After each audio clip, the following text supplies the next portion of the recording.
అందరికీ నమస్కారం. నా పేరు శ్రీనివాస్. మీరు చూస్తున్నారు Srinu social connect YouTube channel. Friends, ఒక మంచి టాపిక్‌తో మీ ముందుకైతే వచ్చా. లైక్ చేసి సపోర్ట్ అయితే చేయండి. ఇంకా మంచి మంచి టాపిక్స్‌తో మీ ముందుకైతే వస్తా. నా ఎక్స్‌ప్లనేషన్ నచ్చితే సబ్స్క్రైబ్ చేసుకొని సపోర్ట్ అయితే చేయండి. ఇక లేట్ చేయకుండా టాపిక్‌లోకి అయితే వెళ్ళిపోదాం. ఈ కాలంలో ఓయో రూమ్స్ అంటే తెలియనోళ్ళు ఎవరు ఉండరు. అవునా కదా!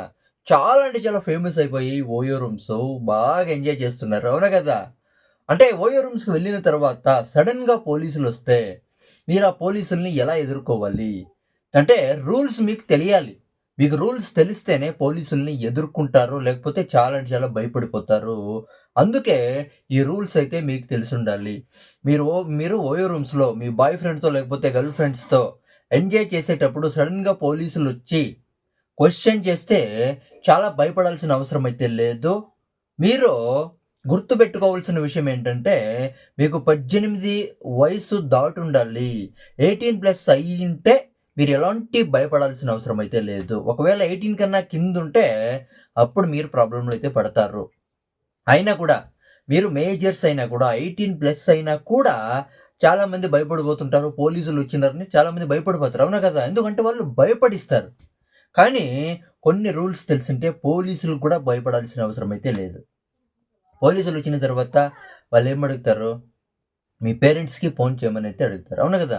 మీ తల్లిదండ్రులకి ఫోను చేయమనైతే అడుగుతారు. అది మీ ఇష్టం. అవును గదా! పోలీసులకి ఫోను చెయ్యాలా? వద్దా? అనేది మీ ఇష్టం. పోలీసులు ఫోను చేయమని చెప్పారు తల్లిదండ్రులకని చెప్పి మీరు ఫోను చేయనే చేయాలనే అవసరం అయితే లేదు. అది మీ మీద ఆధారపడి ఉంటుంది. మీకు చెయ్యాలనిపిస్తే చేయొచ్చు. లేకపోతే ఉండొచ్చు. అది మీ ఇష్టం. పోలీసులు దౌర్జన్యం చేసే అవసరం అయితే లేదు. గుర్తుపెట్టుకోండి. మీరు 18+ అయితే అయ్యుండాలి. దాని తర్వాత పోలీసు వాళ్ళేమన్నా దౌర్జన్యం చేసి అన్యాయంగా మీతో పోలీస్ స్టేషన్ తోడుకుపోయి విపరీతంగా టార్చర్ ఏమన్నా పెడితే మీరు పోలీసు మీదే మీ మీద ఎవరు దౌర్జన్యం చేశారో వాళ్ళ మీదే మీరైతే కేసయితే పెట్టొచ్చు. బిఎన్ఎస్ సెక్షన్ 126, 127 తర్వాత 351 లేదా ఐపీఎస్ సెక్షన్ ఐపీఎస్ సెక్షన్ 166 కింద ఆ పోలీస్ మీద కంప్లెయింట్ అయితే చేయొచ్చు. ఆ పోలీస్‌కి 2 సంవత్సరాలు జైలు శిక్ష పడే అవకాశం అయితే ఉంటుంది. మీరు ఎలాంటి భయపడాల్సిన అవసరం అయితే లేదు. ఈ రూల్స్ మీరైతే గుర్తుపెట్టుకో ఉండాల. ఓకేనా? అంటే ఇప్పుడు ఈ వీడియో ఒక లాయర్ అయితే ఇన్‌స్టాగ్రామ్‌లో పోస్ట్ అయితే చేశాడు.